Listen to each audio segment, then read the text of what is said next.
Welcome to Decision Points. I'm Doug Hudson. I'm Scott Wood. Man, do I got some highway questions for our guest today.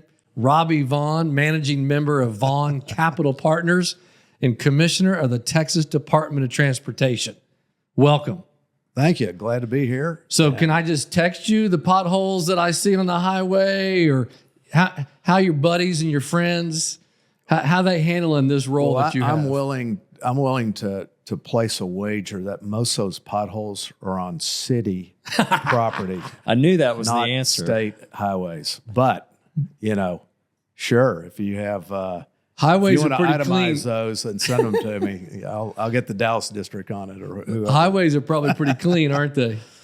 Highways are looking pretty good in Texas. And the Texas Department of Transportation is an amazing and very professional organization, which should make all of us feel really good because, you think of these governmental entities as just a large bureaucracy with, spending, taxpayers' money inefficiently. And I don't see that with TxDOT. TxDOT has over 13,500 employees. Wow. They're, I can't remember how many miles of highway we have in Texas, but I'll say this, that Texas has twice as many miles as California, and California's transportation department has twice as many employees as Texas.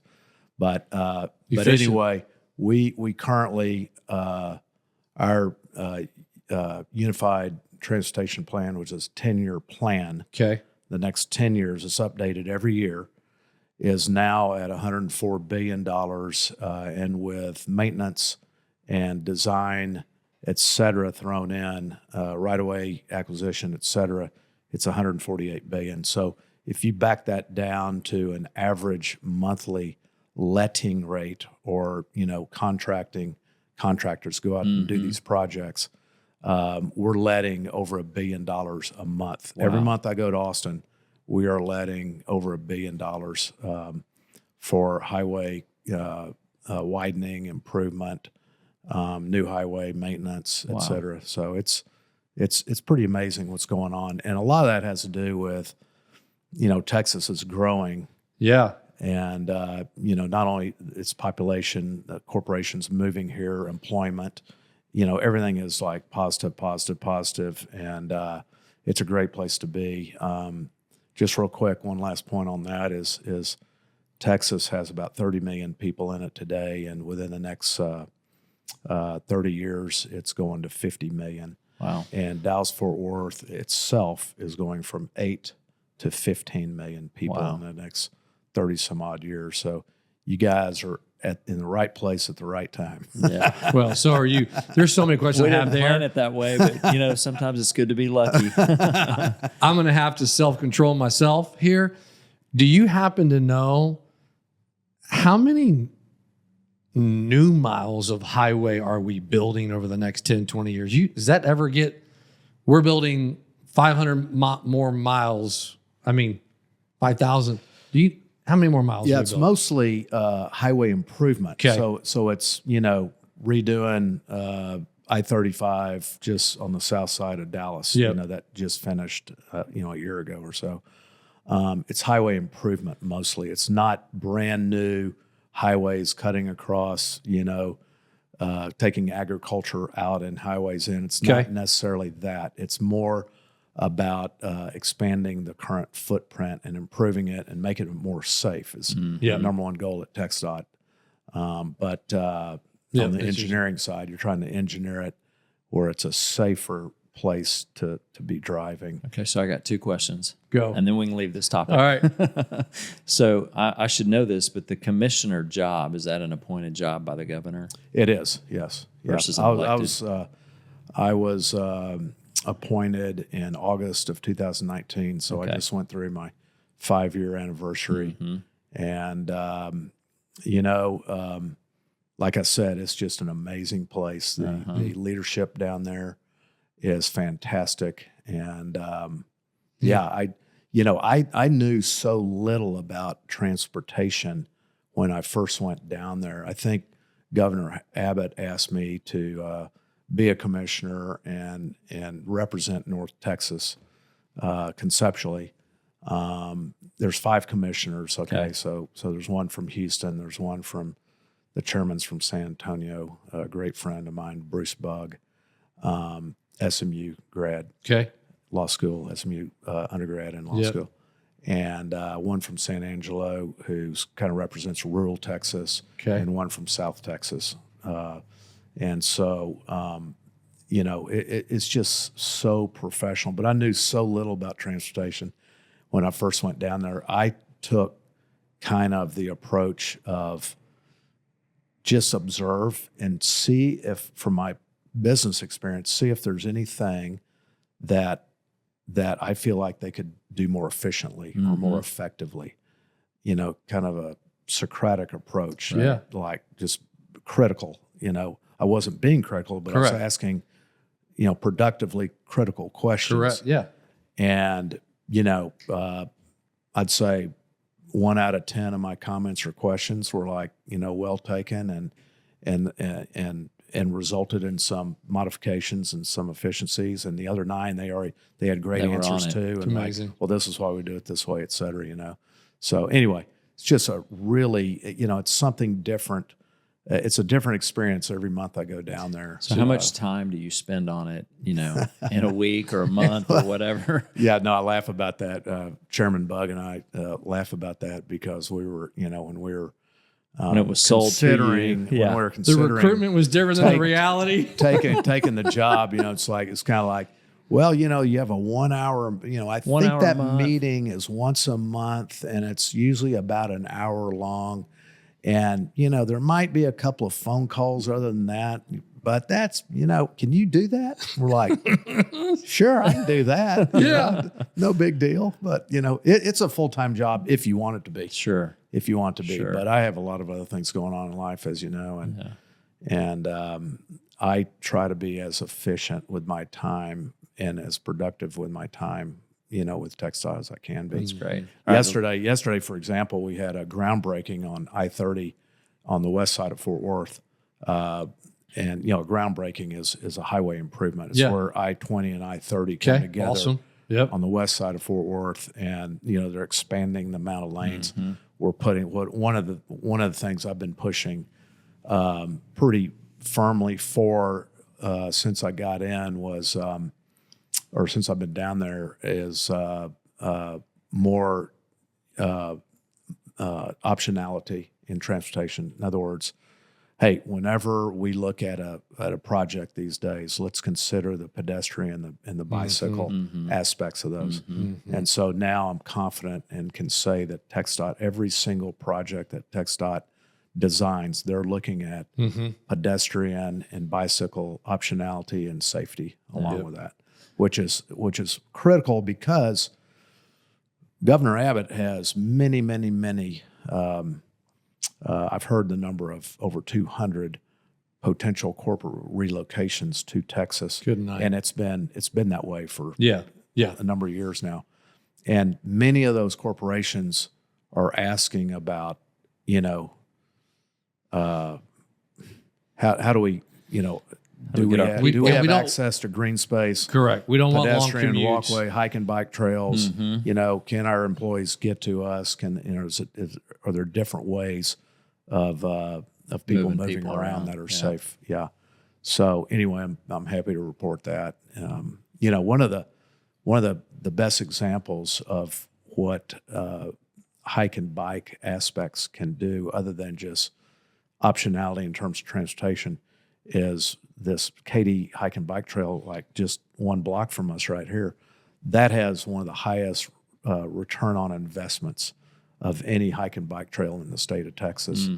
But it's just a clear example of what can happen. Yep. I can only imagine. I don't know what the numbers are, but over in Fort Worth, along the Trinity River over there in downtown Fort Worth, and then their west side, what the amount of that of economic growth and development just happening because halo effect on the real estate because of trails and things like that. So I remember when they put the Katy Trail in, 20 years ago, because we lived near it, right? And I was up and down it all the time with my kids and their strollers. And, back then, people used it, but the development along the Katy Trail now is unbelievable. It's nuts.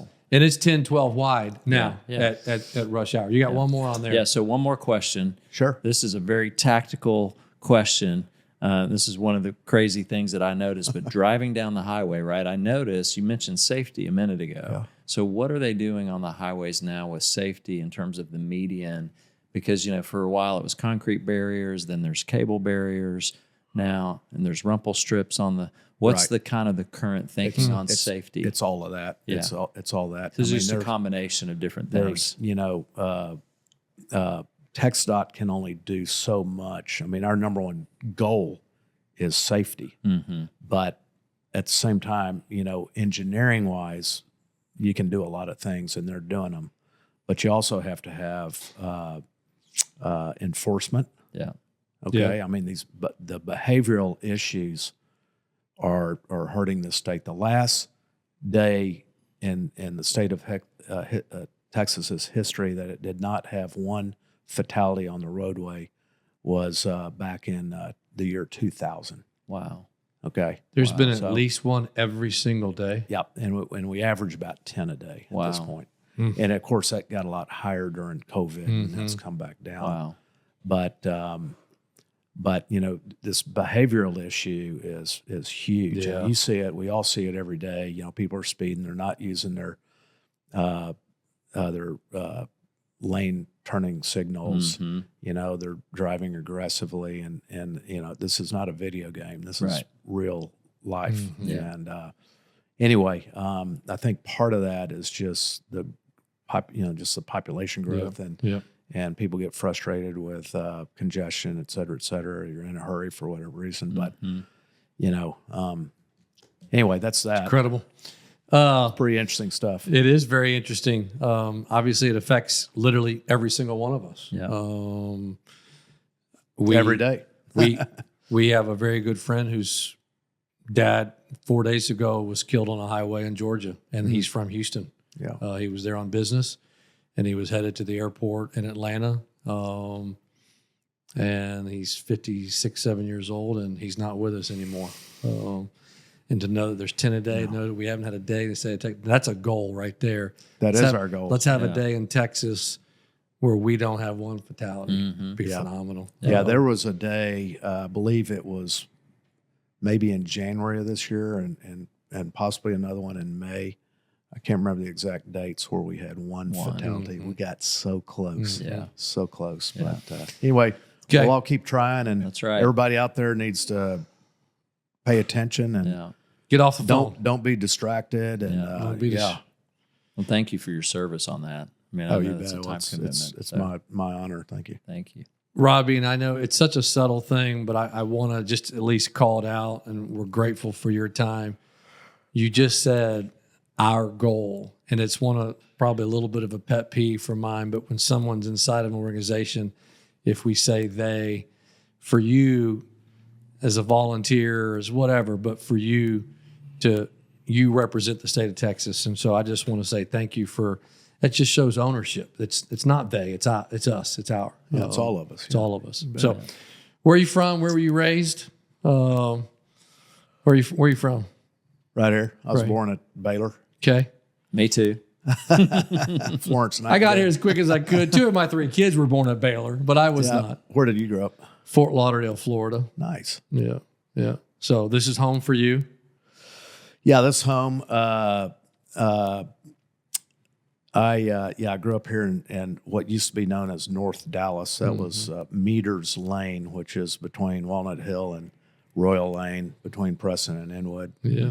And it was a great neighborhood. That neighborhood was built in 1955 or 54, 5, 6, 7. And so when I was growing up out there, I was born in 56. Late 50s, early through the 60s. I mean, there were not a lot, but there were some empty lots, and there's some large empty lots. I won't go into details on that, but it gave us, there's some creeks up in there, and where President George Bush lives now. I mean, I knew that creek right behind his house really well, but You sneak Yeah, down it that gave us creek now room. and it gave it. We lived in the throwing the football, kicking the soccer ball in the front yards, cycling up and down the alleys. We knew all the escape routes, from the local. There's one neighborhood against the other. Just having fun and building tree forts and stealing Christmas trees and all that kind of stuff. But I don't know if y'all did any of that. Yeah, we did all that. Never. But yeah, it was a great neighborhood. A lot of that neighborhood kind of got going, I think, after, as Dallas developed, from my understanding, like down here south, North Oak Cliff, was kind of, and I understand because that's a really hilly, beautiful area. Beautiful. That's kind of where it all started. And then it went out to Lakewood, Yeah. and around White Rock Lake. And then the Park Cities started. Dallas Country Club, their original golf course was like right down here at Lemon and, Turtle Creek or Oak Lawn or whatever. And then the Park City started, and then that North Dallas area started developing, and it was just Dallas. a great area. So there were a lot of. My point is, there was a lot of homeowners that were like my parents' age and older, that were true leaders and business leaders and community leaders in Dallas, and so we knew a lot of. we were like just buddies with all these kids running around, looking for something to do and playing sports together and all that. And so I was very fortunate to grow up around, a lot of old Dallas families. And it's just been, a lot of fun, but it's also been great to see so much new blood coming in, And I've been here at 30 an ever years. increasing volume, Yeah, but it's been a lot of fun. Without question. We named those decision points for a couple reasons, but one, there's just certain moments that leave that indelible mark on us that help shape us. As a child up through junior high, high school, any moment really stand out as a true shaper for you? Only in hindsight, Okay. tell you the truth. Okay. In distant hindsight. But I started out at Lamplighter when it was up off of Preston and Churchill Way, north of the Cooper Clinic now. And then I ended up at St. Mark's in 4th grade through 9th grade. And then I went to Culver Military Academy, or Culver Academies in Indiana, 10 through 12. And then I went to University of Texas at Austin. But back to St. Mark's, we had fantastic teachers for math and science and English. English just wasn't one of my strengths or favorites, but I love the art that we're exposed to and photography at St. Mark's. But also, I was forced to learn. I got a lot of really good teaching on math and sciences, and 2020 hindsight. There was a gentleman that taught one semester, from September 1 till Christmas break in geology, and then the spring semester was astronomy. And so, St. Mark's had a telescope, but also a planetarium out there.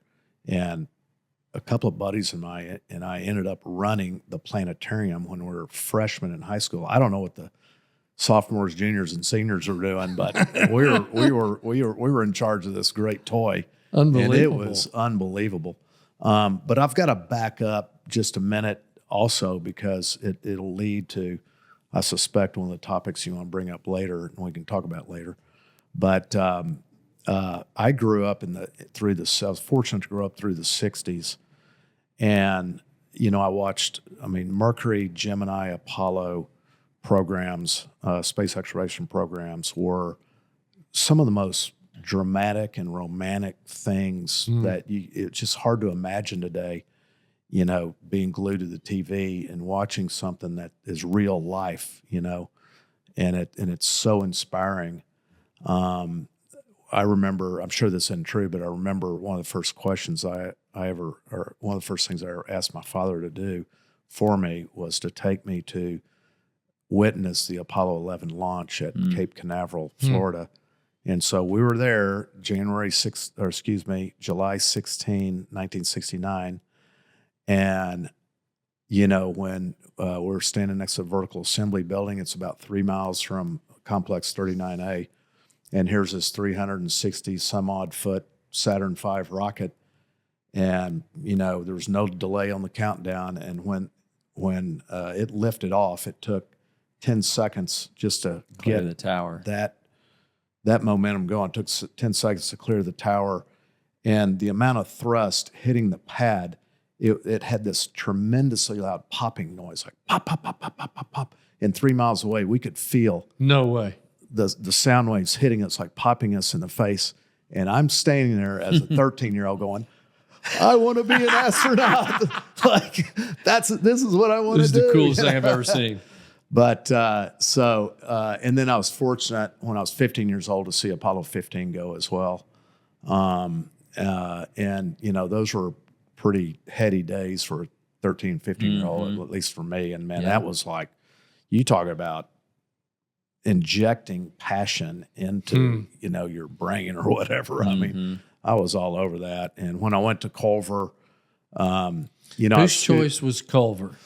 My dad had gone to school there. My older brother, Jack, was already up there, and I'd been going up visiting him. And, it's a much larger school than Culver. There were about 800 students there. At that time, there were probably 600 boys. And the year that I went, the fall of 71, was the first year that was co-ed. So there were 200 girls all of a sudden. And I'm coming out of St. Mark's, which is an all-boys school. And the timing was right. This is pretty good. Great. Your timing know was how to impeccable. communicate with them, but it was a lot more fun than St. Mark's. But, Was it Culver? You mentioned it briefly, but again, for our listeners, is a military prep school. Is that how you say that? Military school? Yeah, it's more. It's people think of it, and a military school can have negative connotations, but I would call it a leadership training program. It's one of the best. I've been on the board up there. Okay, I went there. I've been on the board for 30 years now.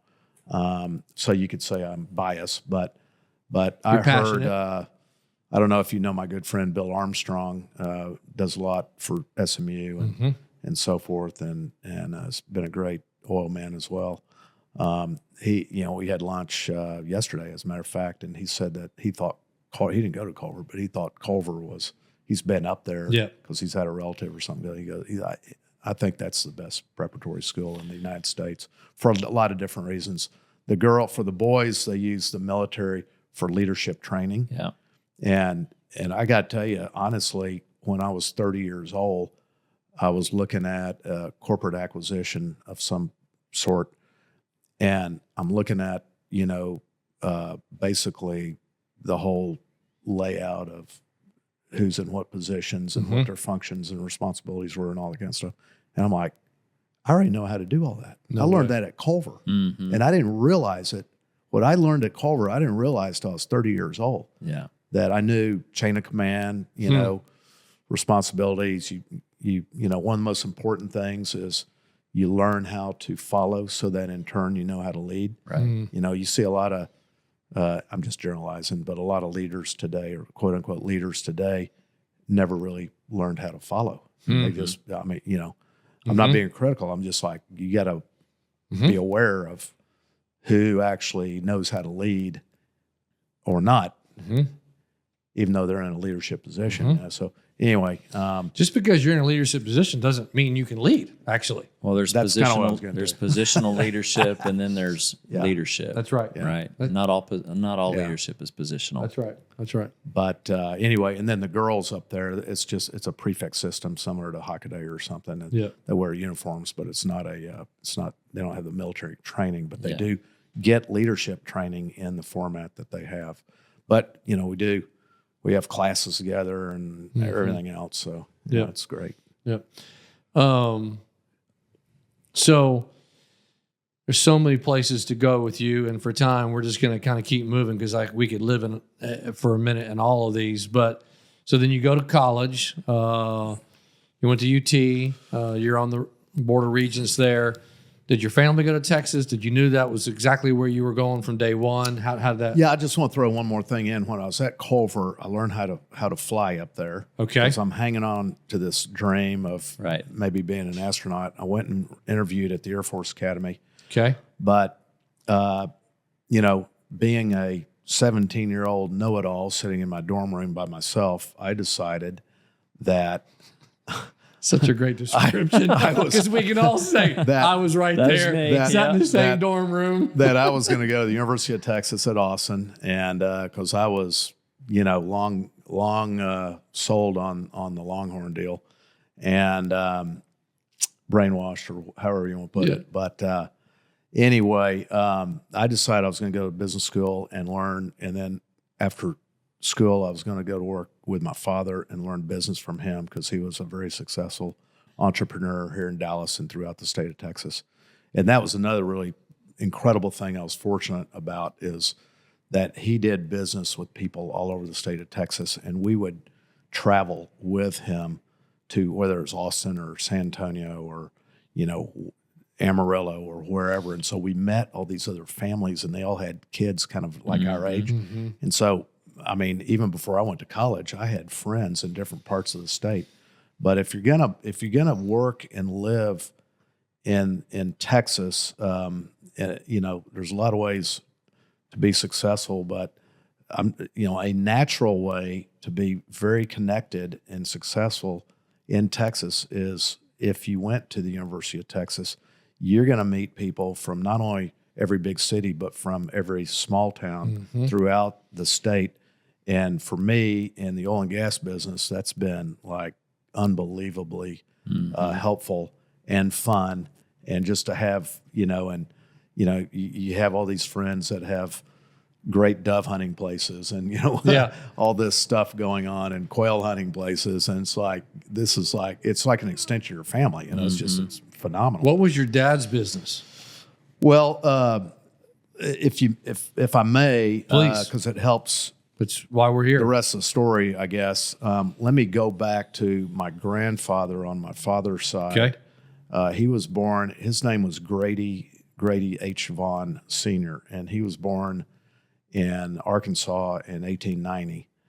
And he grew up. His father was a school teacher, and his father wanted him to be a professor or a lawyer or a doctor. But Grady didn't really take to school too much.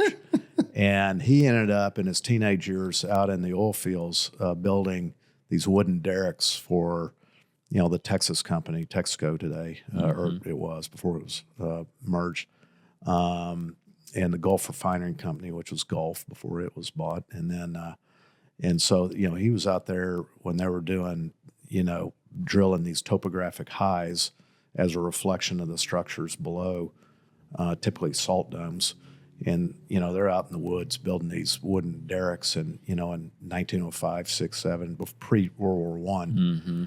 And he was just a laborer out there. Yep. And then at one point he was working in a field in Galveston, offshore Galveston, and in the shallow waters there. And he and a buddy walked into Houston and enlisted for World War I. And that was in 1917. And he was trained in San Antonio. They put him on a train up to New Jersey, I think, and took him over to Liverpool, England. And then they took him down into eastern France, and they became part of Pershing's First Army over there, and went, pretty much right into combat. They were in, Moose Argonne and a lot of the big time, battles over there. In 19 and in 18 and 19. Anyway, in his initial training company from San Antonio, those companies were typically 250 boys, and this company was mostly from East Texas and Oklahoma. And out of 250, 42 of them came back. Wow. So pretty amazing. I can't even imagine what he went through over there. No. And just think about the clothes and their, how the muddy conditions and the lack of medical supplies, and, whatever. But anyway, he came back, and because from his previous oil and gas work, he knew a couple of superintendents for the larger companies, and one of them gave him a contract to drill a well. So he put a rig together. He put pieces of a rig together, and there's this lure that in the family said that rig that he put together was something like it wore out long before I was born. But he put this rig together and he drilled this well for this company, and that's what started his drilling contracting business that he built through the 20s and the 30s. And back in those days, you had hybrid deals. You didn't just, today, the drilling contractors drill for a fee, basically, whether it's on an hourly rate or a footage rate or whatever it is. And back in those days, though, they had like hybrid deals. Like you could take, your costs plus or costs, and you could take a carried interest or something like that. Yep. So he built a production company up next to his contracting business. And then he started taking leaseholds, and he became he's one of those, classic early exploration wildcatters. He was super low, under radar, so there's not really much written about him. I mean, I've got several things that, where business communities recognized him, that kind of thing. But he, in 1937 or 38, he made a discovery in Columbia County, Arkansas, which is south central Arkansas. He discovered a 300 million barrel oil field named the Magnolia Field. And then he was appointed as the oil coordinator during World War II for, I believe it's 7 states, including Texas. Yeah. And that was basically how to get the oil To the military. primarily from the East Texas field, which was discovered in 1930, to Europe. Wow. Yep. And then he had 2 sons, Grady Jr. and Jack was my father. And then my mother and father had 4 children, and I'm number 2.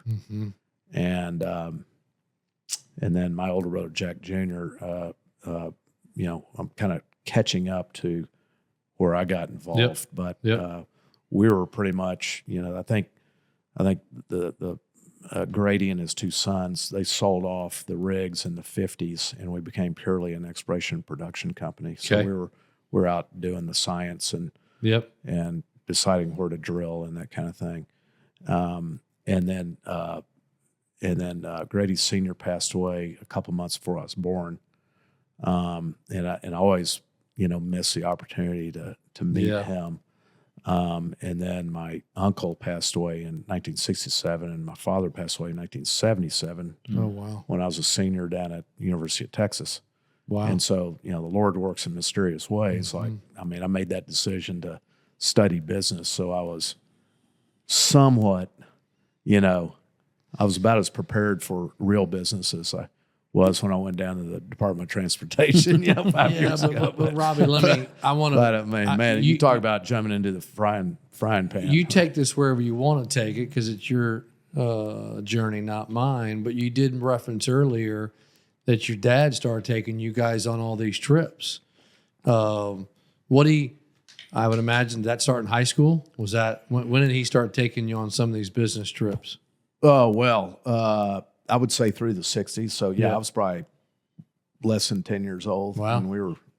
Yeah. But it was kind of, like he would, it wasn't just my father taking my brother and I on a business trip. It was more like my mother and father were going to San Antonio to do something with their friends, but who happened to be in the oil business too. Yeah. And they'd take us down there and we'd spend the night in their house and, with their children and that kind of thing, Yeah. But we got to, I can remember stuff and they bought a ranch. My uncle and father bought a ranch in north central New Mexico, Chama. I don't know if you've ever heard of Chama, but they bought the Chamaland Cattle Company up there. It's 32,000 acre ranch for hunting in 1951 for $16 an acre. Wow. And so Incredible. I was very fortunate. I grew up, I mean, every opportunity we had, we would go up there in the summer, and whether it's Thanksgiving or Easter, or, you know, whatever. And then I ended up working, you know, the fence lines up there in the summers in high school, and spent a lot of time, you know, learning how to drive a stick shift on up and down hills, and, you know, and driving tractors, and, you know, falling off motorcycles, fixing fence or whatever, you know, but that's, you know, that gets into another realm of discussion, which is, you know, the outdoors and mountains and all that. But I think I'm not trying to jump ahead. No, keep going. But let me go back to business real quick, Yep. because when my father passed away, it was a real shocker. I was 21 years old. Yeah. And, How old was he? And he's 51. 51. Wow. And he died of a heart attack. And my brother Jack had just finished business school at SMU, and he had gone to work for one of the darlings of Wall Street at that time, which was Houston Oil and Minerals, and in their corporate finance area. And so he was on his either first or second day of work when my father passed Oh, away. wow. And so, you know, we all just came back to Dallas, huddled up, you know, and did the best we could. Everything we negotiated was against, you know, the other side. The other side of the negotiating party was like my parents' age or older. Mm-hmm. And so, you know, we were just trying to do the best we could. You know? So this is you and Jack all of a sudden, Yeah, and my mother. and your mother running the our business. advisors. Yeah. Okay. Yeah. And But he wanna, was very involved, not only in oil and gas, but also in real estate. okay. So, because there's so much to cover, Rob, I hope this might be part one of a two-part or three-part series. But let me ask you this. As you look now on business, what are one or two key principles, lessons? What are rules to live by for you in business? Based on that experience? Man, Just in general. your entire career. Based on that experience, I mean, where I came from, it was like grind it out. You know, focus, grind. You're gonna make mistakes. Try not to make any fatal mistakes. You know, and at the same time, as you're grinding through the learning process, you're also trying to figure out what's best for the family and how to be proactive to some extent. And, you know, taxes were really high in the 70s and really early 80s until Reagan came along and you know, chilled things out a little bit, gave us a little bit of a break. But, you know, a lot of the focus back then was dealing with estate taxes and that kind of stuff. It's like we were very adverse and trying to figure out, you know, how to lower our effective tax rate as much as we could. Yeah. So we drilled a lot of wells. You know, you can get that Those losses. those IDCs, intangible drilling costs, and you know a lot of that stuff. And with production, you have not only depreciation but depletion. Depletion allowance was huge. So you know, it's a lot of. I mean, it wasn't just about trying to make money. It was or try not to lose money, but try to make money, and then try to hang on to what you make. You know, in a high risk business. So in a high tax environment, you know, so it was pretty rough. And then of course we had the oil crash and the real estate crash in the late 80s through the early 90s, and you know, you could see the opportunity that existed, particularly in the real estate area. So we, you know, we kind of transitioned in the oil and gas part of the business in the late 80s, early 90s from being working interest owners and drilling wells and being a producer to aggregating royalty and mineral interests, which was the ownership of the subsurface.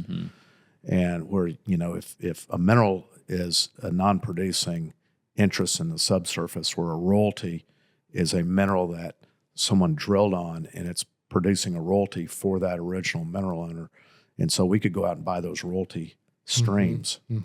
And I just started buying, you know, we we as a team started buying these royalty interests and aggregating them, and a lot of those efforts came to or were the predecessors of 3 public royalty and mineral companies that we were able to contribute properties into or cash, to form them when they went public. So that was fun, and then we've done a lot on the royalty and mineral stuff on the private side too.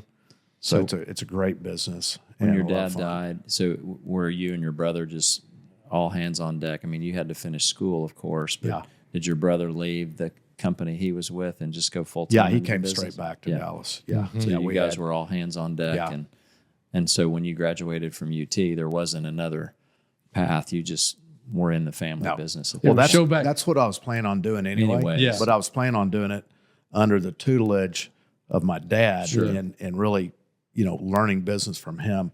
We didn't have that opportunity at all. Yeah. Yep. Which was, really, I guess it's tragic on one side of the coin, but on the optimistic side of the coin, it was a great opportunity because we learned so much so soon that, through the good, bad, and the ugly. That It was classic sink or swim. Correct. Oh yeah. I mean, for you all figure it out, and obviously, you've already mentioned, and your mom is jumping right in there and helping y'all. So, all right, you're one of the few people who have summited 7 tallest summits in the world. Did I say that correct? 7 summits. 7 summits. 7 summits is known as the highest mountain on each of the 7 continents. Okay. Yeah.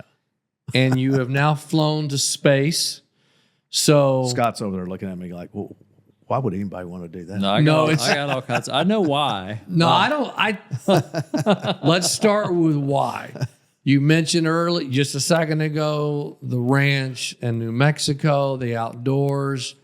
But, and again, obviously you're going to drive this bus. You mentioned early on, space is injected into your veins. But somebody else, another boy or girl, was probably standing right there and didn't say they wanted to be an astronaut. So a little bit of nature nurture. How do you feel like you got into this adventured spirit? Right. I think a lot of it probably had to do with us being on our owns in the neighborhood. We weren't locked up in our houses. We weren't watching TV and on computers. They didn't exist back then. We're, like I said earlier, we're in the alleys, we're in the creeks, we're, building forts outside. We're like there's very little parental, observation. We were just like running around. All the kids in the neighborhood would run around. Everybody's bored, so we're just like, we just figure out fun on our own, But I think a lot of it also had to do, and again, in hindsight, I was very fortunate to, I guess because we had 4 kids in the family, it was like, well, which camp are you going to this summer? Okay. Yep. It's kind of like, you're going to camp. Yeah. You're getting outdoors. You can have some say, but you're going. And so early on, I started going to camps and, just kind of living outdoors for a couple of months of summer, and, experiencing, all the things you experience at camp, whether it's swimming a mile or just competing against all the other kids in your cabin or the camp in general, and just all the competitive sports and activities. You just learn how to do a lot of stuff, which helps you socially, whether it's tennis or trampoline or whatever it is, swimming. Yep. But eventually, those camps became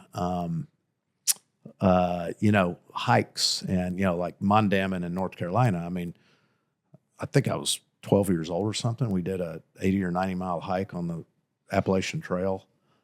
This is you and your dad and brothers? Oh no, this is camp. This is camp. Okay. This is not camping out. This is we were camping out. Correct, but you went to a camp to do this. I went to an 8-week camp. Yep. 8-week camp in North Carolina, Western North Carolina. So I had the experience to, I got the, a lot of it was horseback riding too. I'd been horseback riding since I was 5 years old. So a lot of riding at camps, but also Mondamin, we were capture the flag in the forests, and you get comfortable with yourself in the forest, and canoeing, learn how to canoe, how to fall out of a canoe, how to turn it back over and get back in it. Can you Eskimo roll? You're talking about a kayak? A kayak? Yeah. I used to could. Yeah, Like, it's impressive. Way back there. You ever tried that? I've But not we were in done the canoes. Eskimo roll on the kayak. Yeah. Well, anyway, so we, hiking, first exposure to rock climbing. And then the next year I went to a camp outside of Jacksonville, Wyoming, and we woke up every day looking at the Grand Teton, the Tetons. Yep. And that's one of the most spectacular, most inspiring mountain uplifts that I've seen anywhere in the world. And seeing that not only sunrise but sunset, and But in those moments, are you thinking, I want to summit that? Well, I don't know if one of the mandatory books that we had to read at St. Mark's, like in fourth grade or something, was Banner in the Sky. Rudy Matt, his red flannel shirt. It's the first guy to climb the Matterhorn. Okay, that was kind of, it's just all these little things. Interesting. I mean, one of the inspirations that I see in my talks when we're talking about either Everest or space is I remember going over to my grandmother's house and looking through her National Geographics in the 60s. And, that was a golden area of, Everest climbing. I mean, the first American team summited Everest in 63, I believe.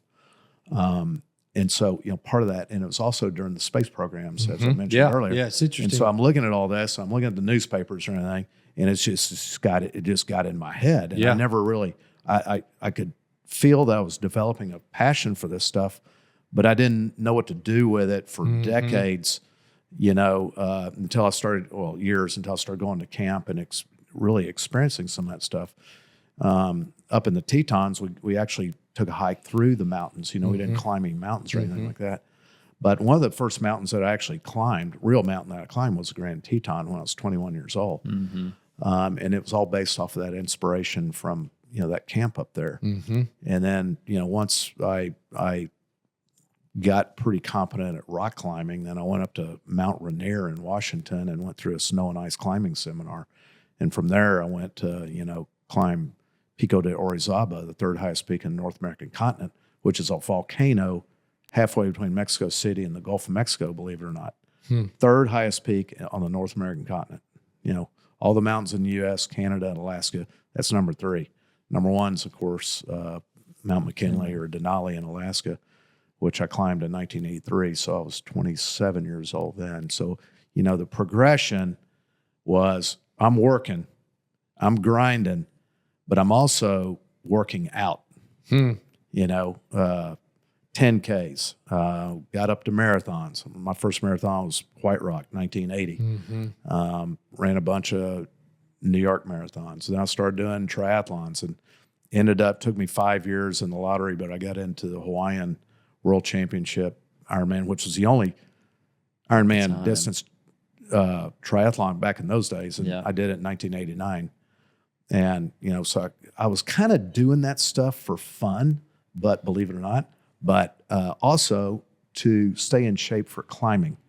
I just thought the better shape I'm in, cardio, the less likely I am to get in trouble on a mountain, because on a mountain, it's not like sitting on your couch and you kind of get tired and you get bored of doing that, or something doesn't feel right or whatever. You can't just pick up your remote control and change a channel. Right. You got to get yourself out of there. Right. And that might be who knows what, 12-hour walk in darkness, or I don't know. But anyway, you gotta be confident and experienced, and that's a lot of the problems that you see these days on places like Mount McKinley, where people think they want to do it, not necessarily for the right reasons, and they're not experienced enough to be able to make the right decisions at the right time. Robbie, what's I That was a love, little bit of a I love tangent. that. Sorry What's about your that. why? What, in other words, is it enjoyment? Is it the test of yourself? Kind of, I hear you say you did this one, you loved it, so you did more. You did this one, you loved it, you did more. Well, It's all that. It's a challenge of doing it. Yeah. Like, you know, how cool is it to say, hey, I ran a 10K in under X minutes, or I finished a marathon, you know, or I finished, you know, I did a triathlon, or I did the Ironman triathlon, you know, like, I mean, I'm proud of that, but I'm not proud of it to tell other people about it. I'm proud of it, like, just internally, Correct. like, okay, I set my mind to that, and I thought I trained pretty smartly, and hey, I did it. I finished it, you know, like, that's awesome.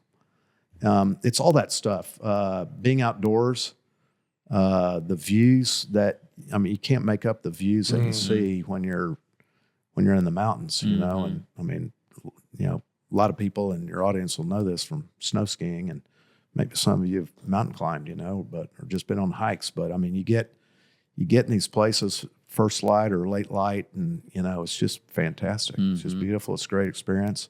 But you got to be aware of what you're doing and what your limitations are, and that kind of thing.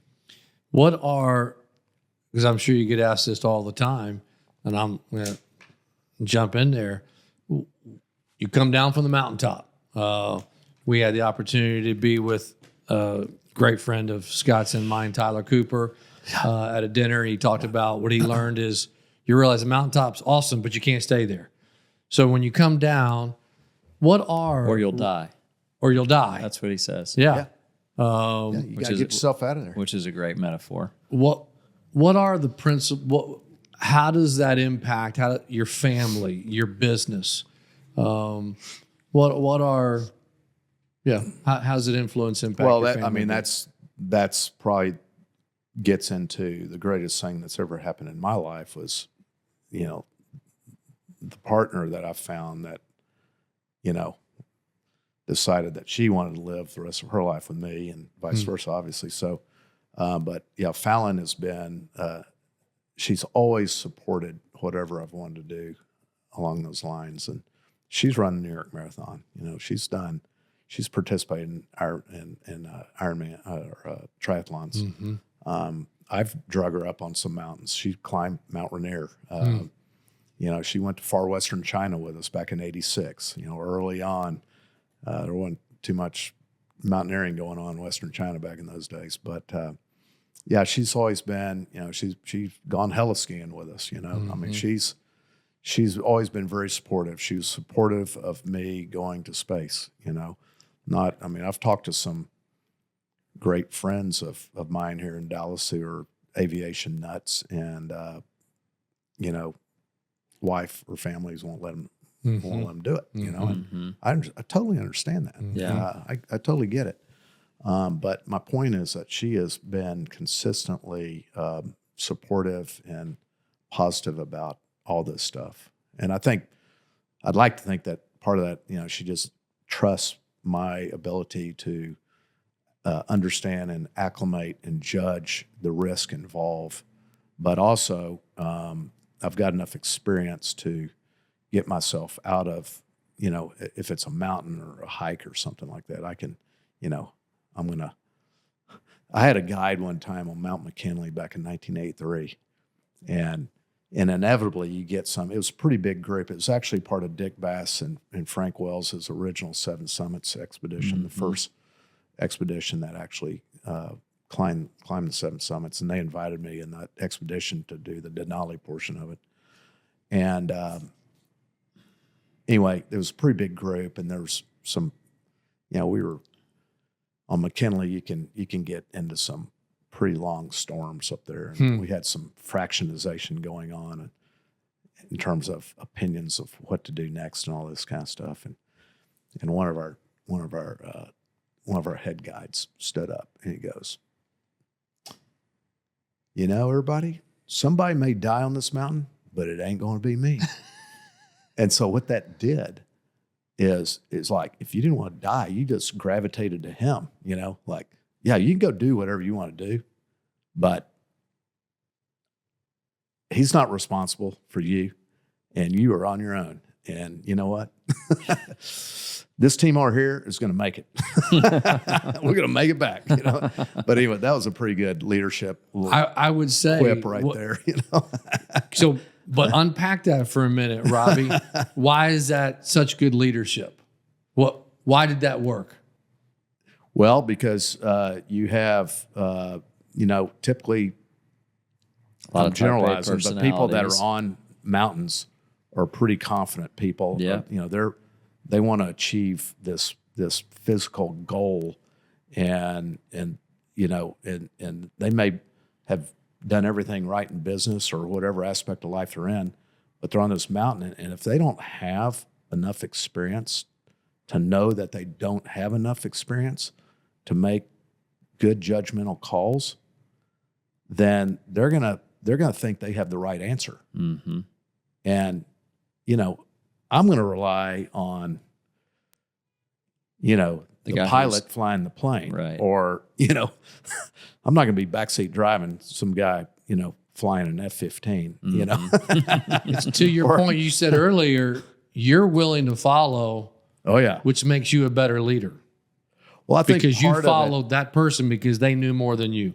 That's right, for sure. Yeah, and actually, someone asked me, like, what was the hardest part of climbing Everest? And I said, the hardest part of climbing Everest was deciding to go or not, because that took me years to decide whether to go, because I was worried about, is this really a responsible thing to do for my business, for my family? Is this like, you know, does this really make sense? You know, and I'd been through a couple of things in the past where I had this desire to go try something, and I never tried it.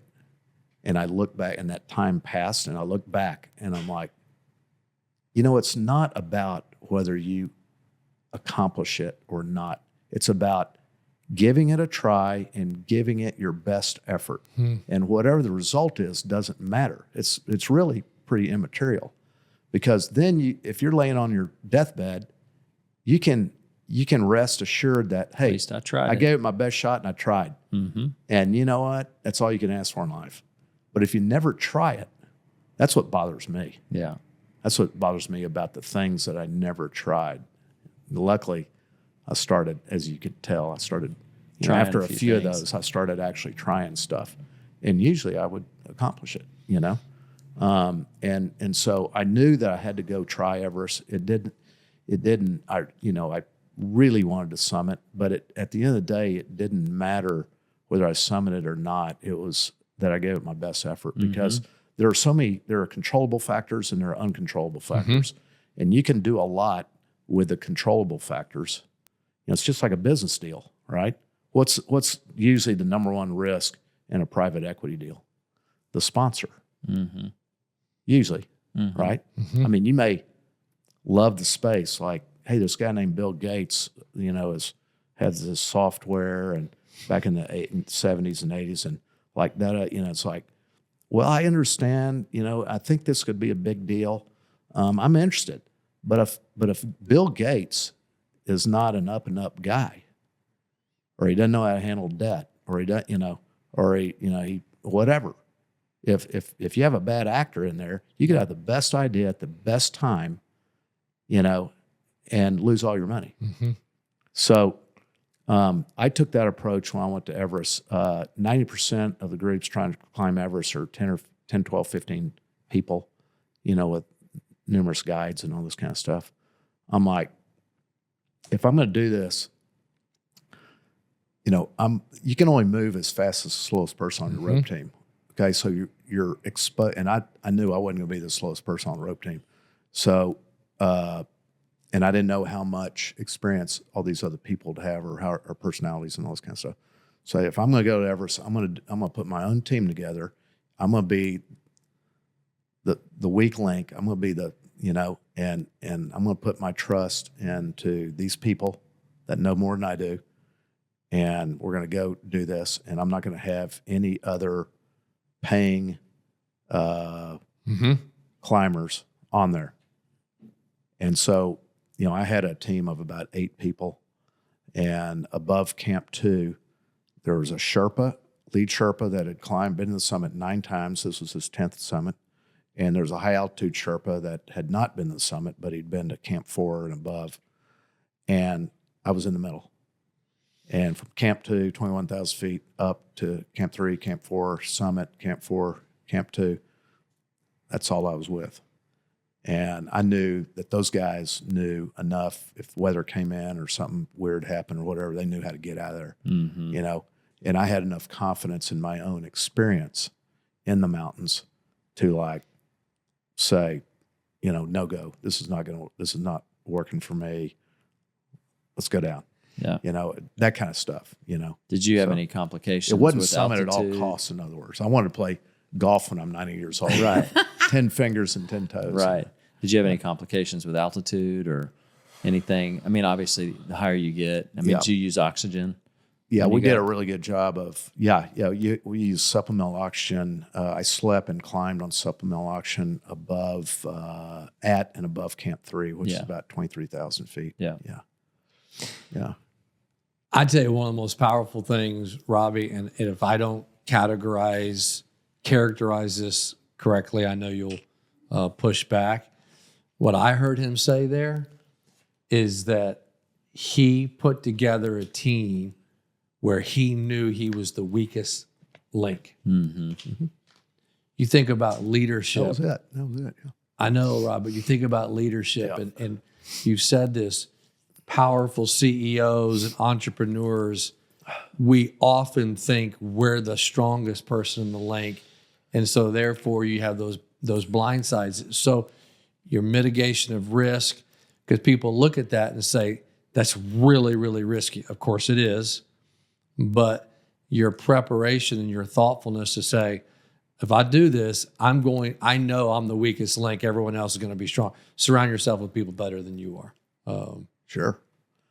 And a lot of that's being humble and you know, just being realistic. And a lot of people aren't that way. Yeah. And those kind of people can get in trouble. That's Okay. right. We In cannot a lot of different aspects of life. we cannot leave Robbie Vaughn without a few minutes on space. I think we know why. Why? Because when you were 11 years old, you got the pushback. But tell us about space. So why it was important, all that. Again, you know, relative to Everest and going to space, these were not spur of the moment decisions to go do this. I mean, this stuff happened, you know, when I was looking through those National Geographics as you know, when I was 10 years old in the 60s.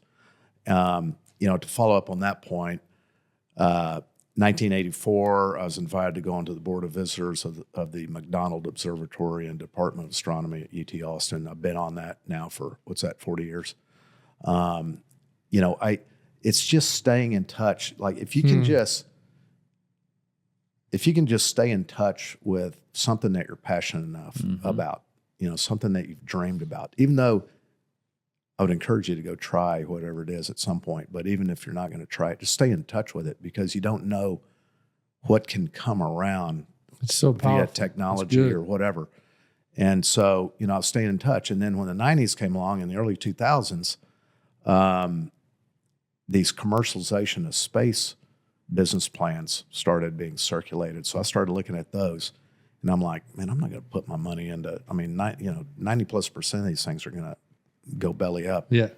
But when the Rutan brothers developed Spaceship One, which was a spaceship attached to a mothership, they took it up 50,000 feet, released the spaceship, 2 astronauts, 2 pilots, took it to space, came down, landed like a glider, repeated it with the same spaceship within 2 weeks. They won the Ansari Prize, which was modeled after the prize that Lindbergh won, being the first one to fly, you know, back in the 20s over the Atlantic. And the Rutans were like, you know, those guys are like genius aerospace engineers.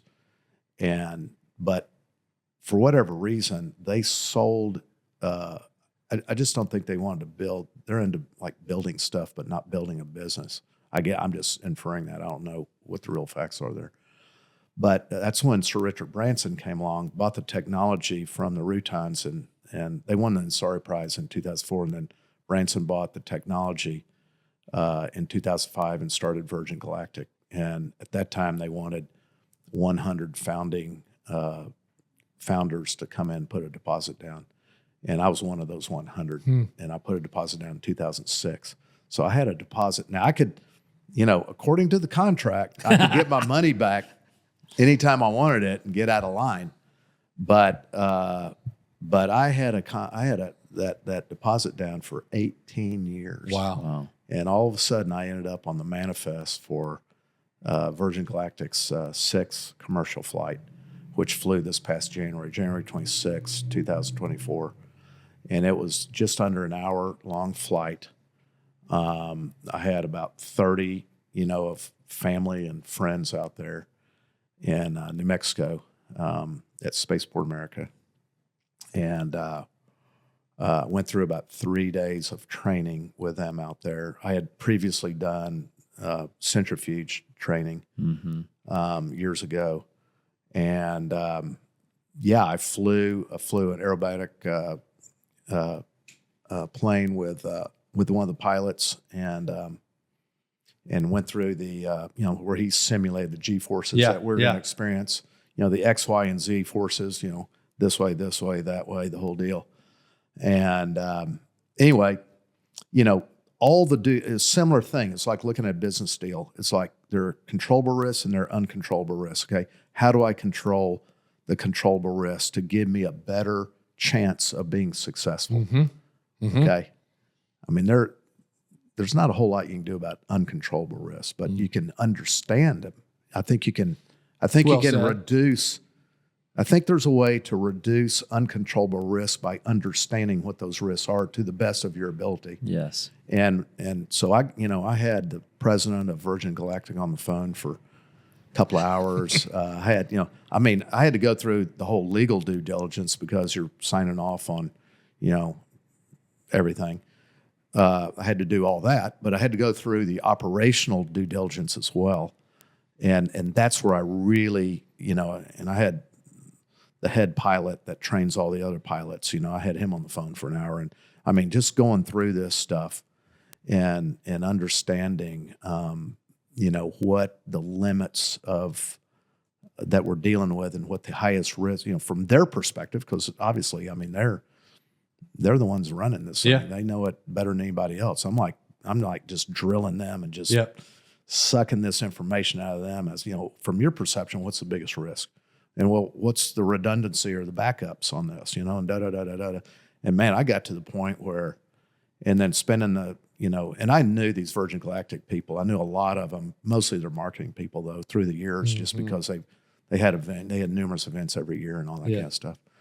But very professional organization, like super impressive. All of them, everybody, just unbelievable. A lot of ex-NASA people. And they're there because they have a passion for flying people to space. Yeah. And so we did it. And we got it. We had about 4.5 Gs going up. We were in, I wish I would have brought my 2.5 minute video that they made for me to show you, but I can show you that to you some other time. Love to see it. But we maxed out at a little over, just under 2,300 miles an hour with about 4.5 Gs coming this way and this way. Our apogee was 291,000 plus feet, which is 55.2 miles. NASA defines space as 50 miles. So we look up and we think the atmosphere goes forever. But if you lay 50 miles down, that's like from here to Sherman. Yeah. That's it. And you're in space. Like by the time you go from here to the Red River, you're in space. Wow. That's our atmosphere. And then I know from being at Everest Base Camp, which is just below 18,000 feet, the reason base camp is just below 18,000 feet is because above 18,000 feet, your cells don't regenerate very quickly. So if you get sick or you cut your finger or whatever, your cells are not regenerating unless you go back down to base camp. And that's why base camp is there. So when you come down from the upper mountain where you're acclimating or whatever you're doing, you're recovering down there. And but there are no civilizations above 18,000 feet in the world because of that. Interesting. So if you think about 18,000 feet from sea level, that's just 3.5 miles. And you guys have, I'm sure, flown all over the world. Mm-hmm. It's a big place. Mm-hmm. And all mankind lives in that 3.5 Interesting. mile Yep. ribbon around this whole planet. And so you start to understand that as big as this solar system and the universe is, the galaxy, there's 10 billion solar systems in our galaxy, and there's 40 billion galaxies in the universe. Like, okay, It's a big place. It's pretty miraculous that we have that 3.5 mile band that all mankind can live in around this planet. It's pretty fragile. It's, it's pretty miraculous. Is what it is.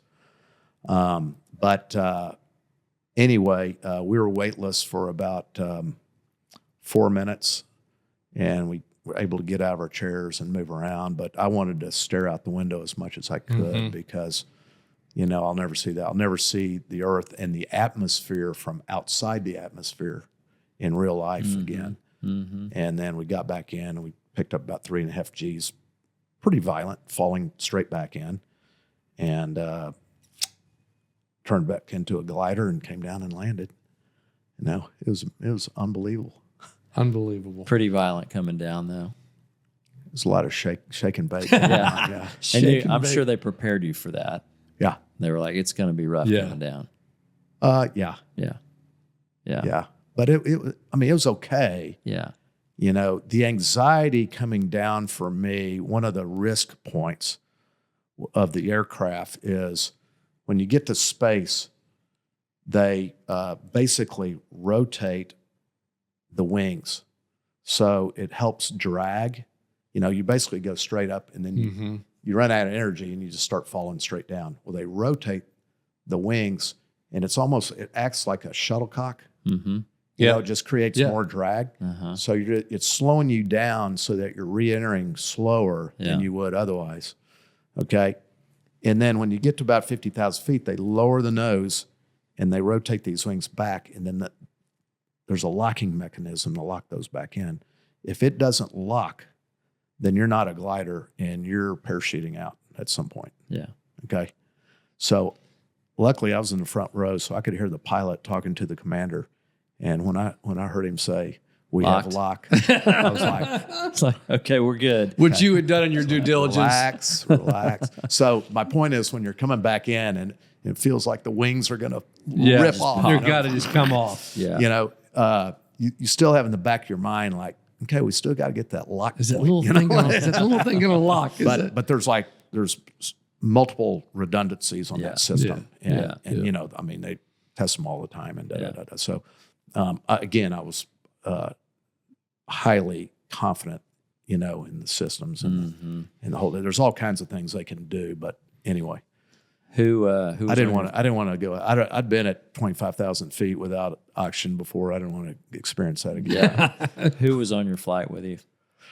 There was a woman how from many people, and then there was two pilots and then 4 crew. Okay. And there was a gentleman about my age from Austria. Mm-hmm. And all these people put their deposits down approximately the same time, similar time as I did. There was a woman from Ukraine. I believe she's a U.S. citizen now, lives in Florida. And then there's a pilot about a little younger than me from California. Mm-hmm. And cool.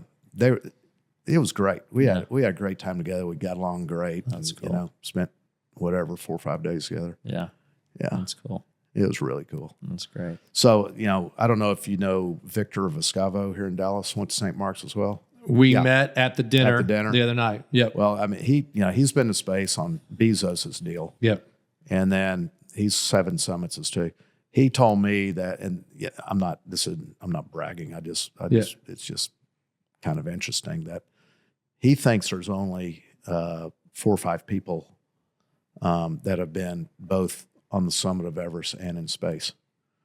And there can't be many. There's a NASA astronaut that we know of, and then he knows a woman that has done it, and he thinks there's one other person, I think. So anyway, that's cool. But that doesn't mean anything to me. It's just kind of an instinct. Yes. It's a Stat. Yeah, it's interesting. For Robbie, sure. as we kind of finish our time,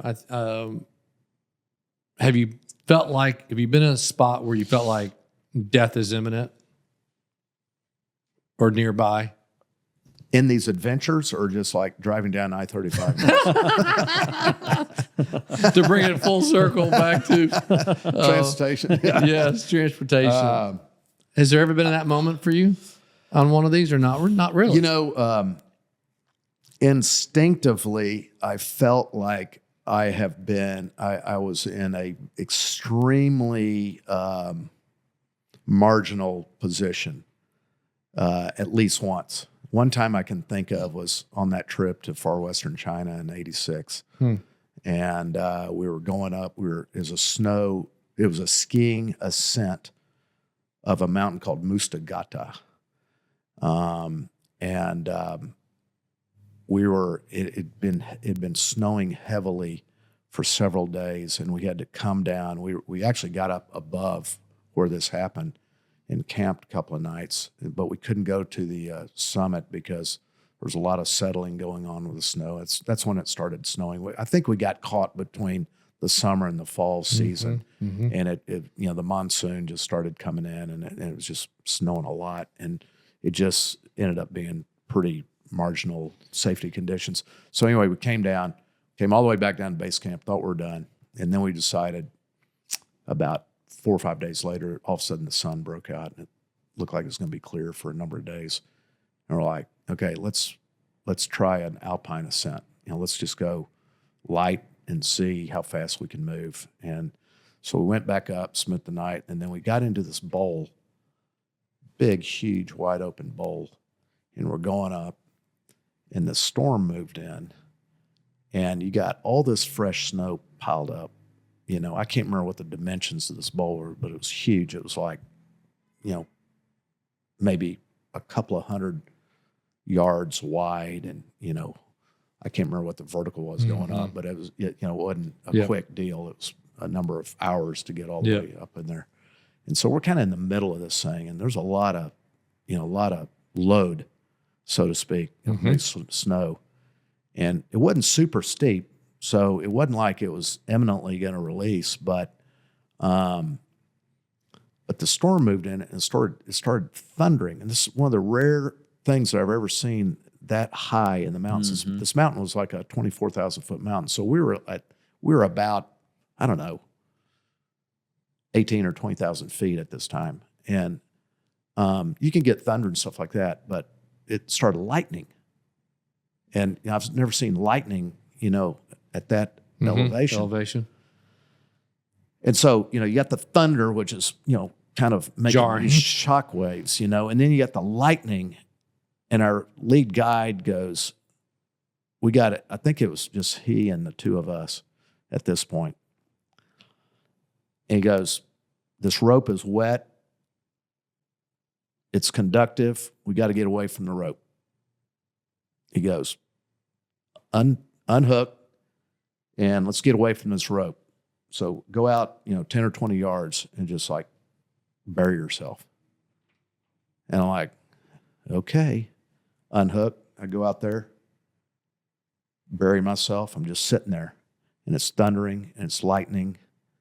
And I remember I had a wool glove on because we're exercising. So and I did some of my hat, and I was like, that was weird. And I looked at the fibers on my wool glove, and when I got it above my head, the fibers just went like that. So there was like that much electricity in the air, and I'm like, man, this is like really, really scary, really scary. Because I'm thinking, if this thing starts sliding, we're not attached to anything. We have no way. We don't have any radio beacons or anything. We don't have any way to find each other or find, and I was just like, it's over, And by the grace of God, nothing moved, and that storm left. That was, it probably doesn't mean like that big a deal to y'all, but at the time, it was just a circumstantial deal. And I was just sitting there going, I don't know what's going to happen, but you know, if there's any movement, like it's probably all over, you know. Well, and that's what I asked the question so we can kind of land here. I have a feeling, what was the impact for you on the rest of your life from that moment? Oh, you know, that's just one of millions of things that happen to all of us in our lives. You know, I mean, it's just, you know, a little bit. It's just, you know, you don't want to put yourself in that position ever again. Yeah. You know, and we didn't put ourselves in that position. I mean, it was just bad luck. It was just, you know, the weather was good. And Then it wasn't. And then it wasn't. It's one of those uncontrollables. Correct. And I love that. Robie, beyond grateful for you taking time.